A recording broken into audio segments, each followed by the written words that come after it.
भारत का प्रधानमंत्री कोई बात कह दे तो मैं उसे हल्के में ले सकता हूं, इसलिए क्योंकि नेता है, पार्टी का आदमी है। झूठ बोल सकता है, जुमलेबाजी कर सकता है, और करी थी जुमलेबाजी, कर रहा था वो। मित्रों, आपके खाते में 15 लाख रुपए हैं। अबे कहां 15 लाख है? झूठा आदमी, वो झूठ बोल रहा था।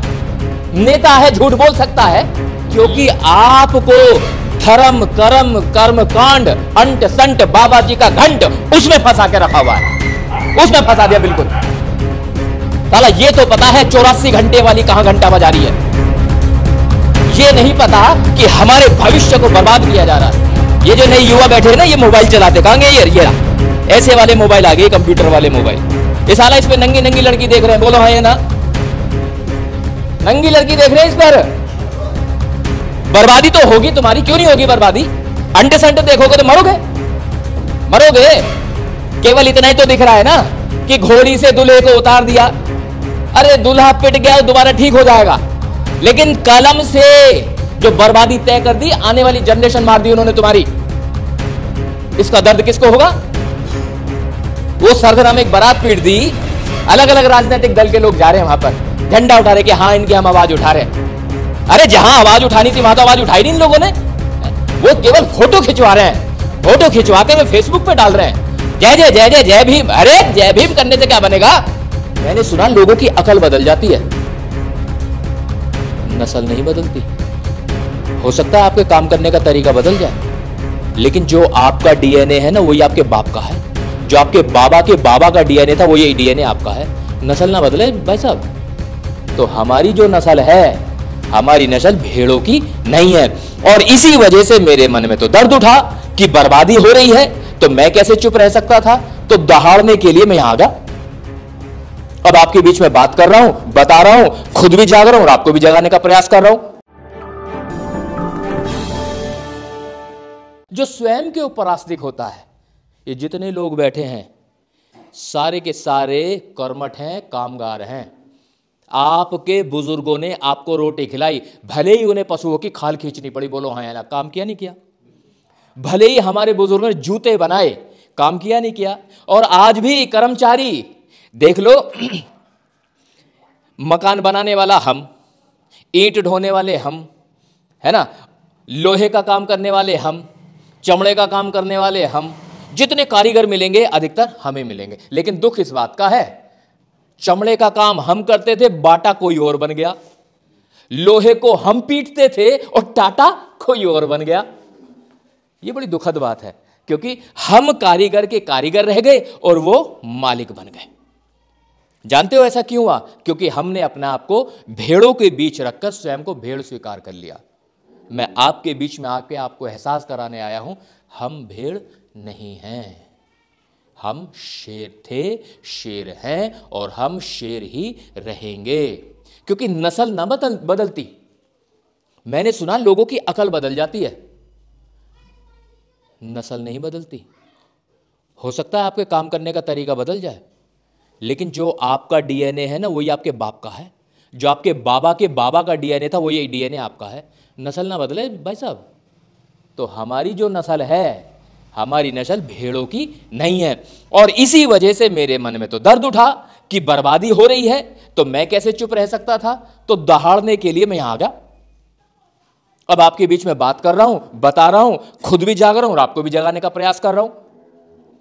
वो कैसे कर रहा हूं? एक बार जंगल में बड़ी भयंकर आग लगी। जो मेरे साथी यहां से गए थे मेरठ, उन्होंने सुनी थी कहानी, लेकिन आपको फिर सुना रहा हूं। जंगल में बड़ी भयंकर आग लगी। आग इतनी भयंकर लगी कि सारे दरख्त जल उठे। दरख्त मतलब पेड़, वृक्ष के वृक्ष जलने लगे। पशु पक्षी, रेप्टाइल और अनेकों प्रकार के जीव जंतु त्राही त्राही करने लगे, सब परेशान हो गए। ऐसी स्थिति में जंगल के बादशाह ने एक आपातकालीन बैठक बुलाई और आपातकालीन बैठक में सभी जानवरों से कहा, साथियों, आज हमारा जंगल बहुत ही गंभीर आपदा से गुजर रहा है। ऐसी आपदा जिसमें ना सिर्फ जंगल को नुकसान है, ना सिर्फ दरख्त जल रहे हैं, यहां पशु पक्षी जीव जंतु सभी जल रहे हैं। हमें अपनी जान बचाने के लिए कोई ना कोई उपाय सोचना पड़ेगा। अगर आपके पास कोई उपाय है इस समस्या से बचने का तो कृपया सभी बताएं। तो सबने अपने अपने स्तर पर विचार दिए। किसी ने कहा कि साहब ऐसा है, आग के ऊपर मिट्टी डाली जाए, आग बुझ जाएगी। किसी जानवर ने कहा नहीं नहीं नहीं, मिट्टी नहीं, जंगल में रेत बहुत है, रेत डाला जाए, रेत से आग बुझाई जा सकती है। लेकिन वहीं कहीं एक हाथी था। हाथी ने आकर के कहा सुनो, रेत और मिट्टी से आग बुझाई जा सकती है, लेकिन आग का सबसे बड़ा दुश्मन होता है पानी। जंगल के बीचों बीच नदी बह रही है और हम सभी लोगों को अपनी अपनी क्षमता के अनुसार पानी लाना चाहिए और आग के ऊपर डालना चाहिए। हम जितना ज्यादा पानी डाल पाएंगे आग को उतनी जल्दी बुझा पाएंगे। सारे के सारे जानवर सहमत हो गए और सब ने प्रस्ताव पारित कर दिया कि हर जानवर, हर जीव जंतु, पशु पक्षी सब अपनी क्षमता के अनुसार नदी से पानी लाएंगे और आग के ऊपर डालेंगे। तो सभी ने काम करना शुरू कर दिया। एक छोटी सी चिड़िया कत्थई रंग की गोरैया होती थी, आप लोगों ने देखा होगा कि बिजली के तारों पे आगे बैठती थी, वो देखी होगी सबने। आजकल नहीं है वो, ये जो मोबाइल, हाँ छोटी सी चिड़िया होती थी, चै चै चै चै चै चै करती थी, सवेरे होने का और शाम होने का एहसास कराती थी। अब है ही नहीं, देखने को नहीं मिलती, क्योंकि ये जो 5G नेटवर्क आया ना, इसने सब बर्बाद कर दिया, तबाह कर दी, मर गई चिड़िया। खैर वही चिड़िया अपनी चोंच में पानी लेके उड़ चली।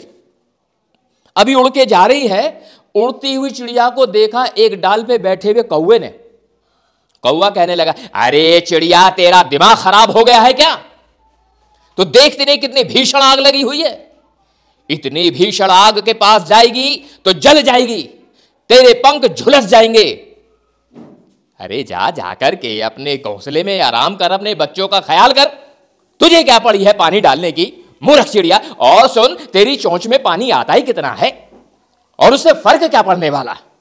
तो ये वाली बात चिड़िया के कानों तक पहुंची।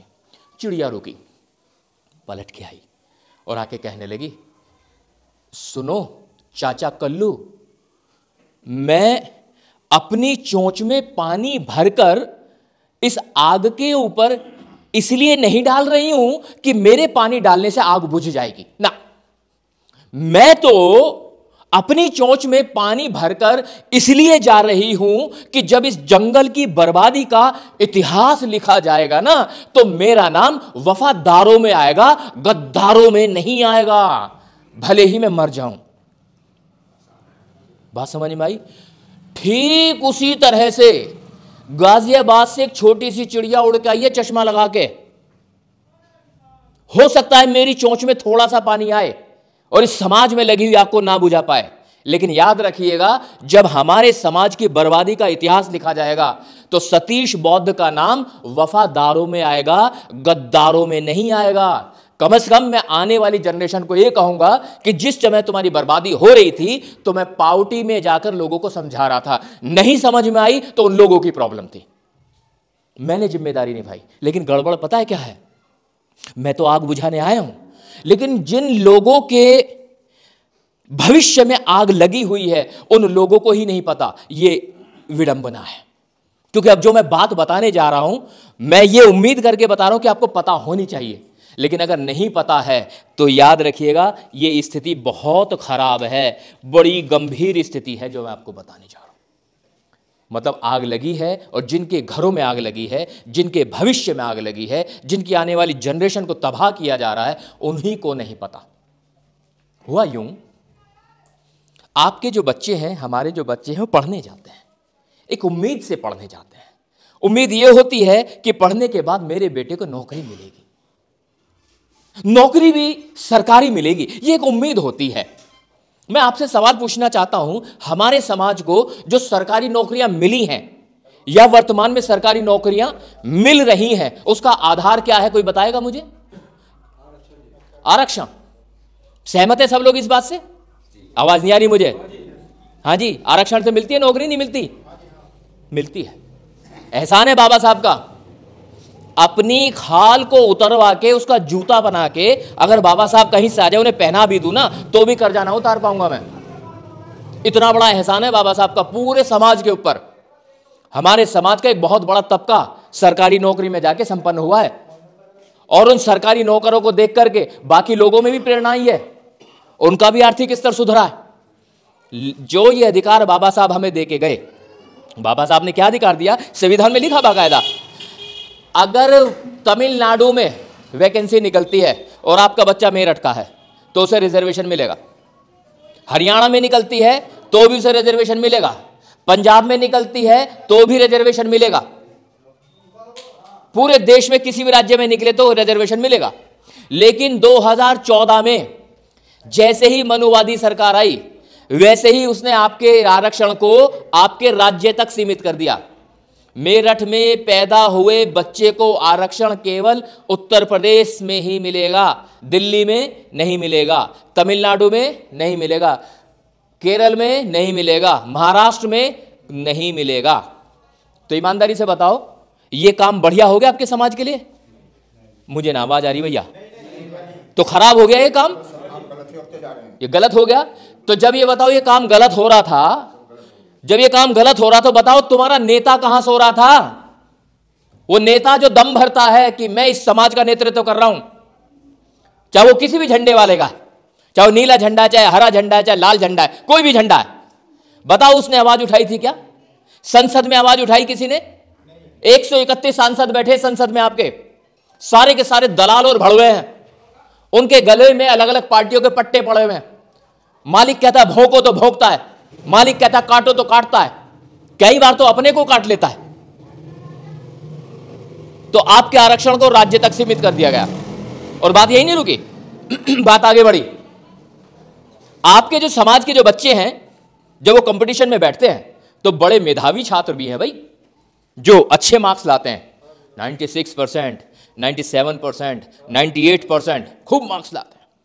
होता क्या था, जैसे ही आपके बच्चे के अच्छे मार्क्स आए, 97, 98, 96 आए, तो उसे एससी की लिस्ट से निकाल के जनरल की लिस्ट में डाल देते थे। तो एक सीट एससी की बच गई, शेड्यूल कास्ट की, तो जो एक सीट बच गई वो किसी गरीब के काम आती थी।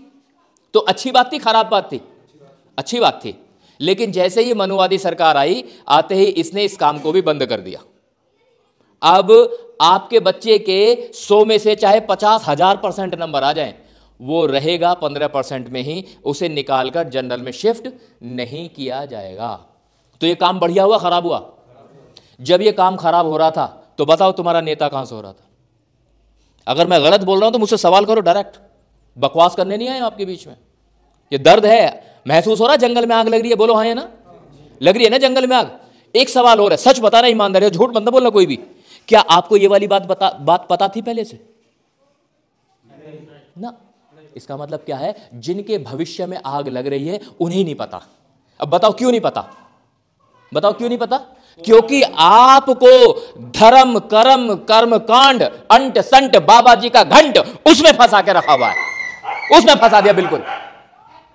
साला ये तो पता है 84 घंटे वाली कहां घंटा बजा रही है, ये नहीं पता कि हमारे भविष्य को बर्बाद किया जा रहा है, ये नहीं पता हमें, ये नहीं पता कि हमारे आरक्षण को राज्य तक सीमित कर दिया, 15% तक सीमित कर दिया, ये नहीं पता। और हमने जाना भी नहीं।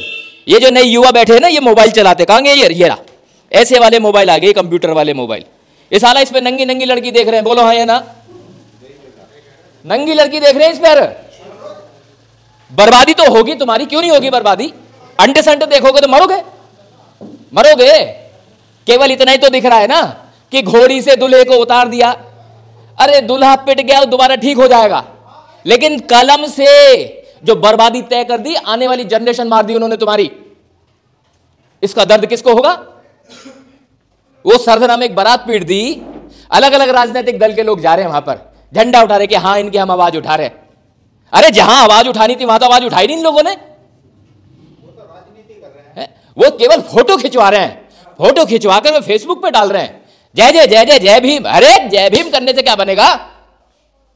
मतलब की बात कौन करेगा? जब हमारी बर्बादी तय हो रही थी तो उस बर्बादी को बचाने का काम करेगा कौन? झंडा बरदार बनते हो हमारे, ठेकेदार बनते हो हमारे, पता तुम्हें कुछ है नहीं, कहां से ठेकेदारी ली तुमने? और बात यही खत्म नहीं हो रही, लिख के लाया मैं तुम्हारे सामने, बकवास नहीं कर रहा हूं। जानते हो हुआ क्या? भारत का प्रधानमंत्री कोई बात कह दे तो मैं उसे हल्के में ले सकता हूं, इसलिए क्योंकि नेता है, पार्टी का आदमी है, झूठ बोल सकता है, जुमलेबाजी कर सकता है। और करी थी जुमलेबाजी, कर रहा था वो, मित्रों आपके खाते में 15 लाख रुपए हैं। अबे कहां 15 लाख है? झूठा आदमी, वो झूठ बोल रहा था। नेता है, झूठ बोल सकता है, लेकिन अगर भारत का सर्वोच्च न्यायालय कोई बात कह दे, क्या उसे हल्के में ले सकते हैं? ना, उसे हल्के में नहीं ले सकते भाई साहब। जानते हो सुप्रीम कोर्ट ने क्या कहा? यार ऐसा है, एससी और एसटी को दिया जाने वाला जो रिजर्वेशन है, आरक्षण है, इसकी समय सीमा निर्धारित कर दो। मतलब समझ में आया इसका? एक ऐसा दिन और तारीख तय कर दो जिसके बाद आरक्षण देना बंद। ये किसने कहा? सुप्रीम कोर्ट ने। बकवास नहीं कर रहा हूं मैं। अच्छा एक बात बताओ, जब सुप्रीम कोर्ट ये बात कह रहा था तो बताओ तुम्हारा नेता क्या कर रहा था? क्या कर रहा था वो? उसने आवाज उठाई? वो सारे लोग जो इंतजार करते हैं कि दलित समाज में किसी बहन का बलात्कार हो जाए और मैं जाऊं वहां पे झंडा लेकर के और मेरे फोटो खींचे, उस आदमी को पता भी है, उसे पता भी है कि हुआ क्या, सुप्रीम कोर्ट ने क्या कह दिया, और उसके खिलाफ हमें कुछ कहना चाहिए था, नहीं कहना चाहिए था? तो लग रहा है कि जंगल में आग लगी है। हाँ भैया, लग रहा है जंगल में आग लग रही है। हो सकता है मेरे पानी डाल, चिड़िया हो ना छोटी सी, मेरे पानी डालने से हो सकता है आग ना बुझे, लेकिन वफादार हूं समाज का। जिस दिन आपसे आपकी औलाद, आने वाली नस्लें सवाल पूछेगी ना कि वो डे बता, जब साला ये काम हो रहा था तू क्या कर रहा था, जवाब ना बनेगा तुम पे। मैं तो बनेगा जवाब। मैंने तो अनुज से कह दिया कि भैया मीटिंग लगा, लोगों को समझाना मुझे। मैं तो कह दूंगा अपनी जनरेशन को कि भैया मैंने तो समझाया जाके, मुझे गलत मत कह। उनकी समझ में नहीं आई पार्टी वालों की। और बात यही नहीं रुकी,